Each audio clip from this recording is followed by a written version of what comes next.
So இப்போ dark violet அந்த மாதிரி கலர்ஸ் வந்து ரொம்ப ட்ரெண்டிங் இல்லையா?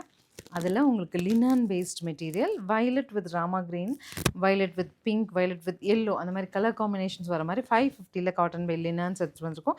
கம்ப்ளீட் ஒரு பியூர் காட்டன் சாரியோட ஃபினிஷில் அயன் மெயின்டெனன்ஸ் வேண்டியதில்லை, ஸ்டார்ச் வேண்டியதில்லை, கட்டிட்டு போனால் அவ்வளோ நீட்டாக இருக்குங்க. ஸோ நான் கலர்ஸ் அப்டேட் பண்ணுறேன், பார்த்துட்டு புக் பண்ணுங்கள்.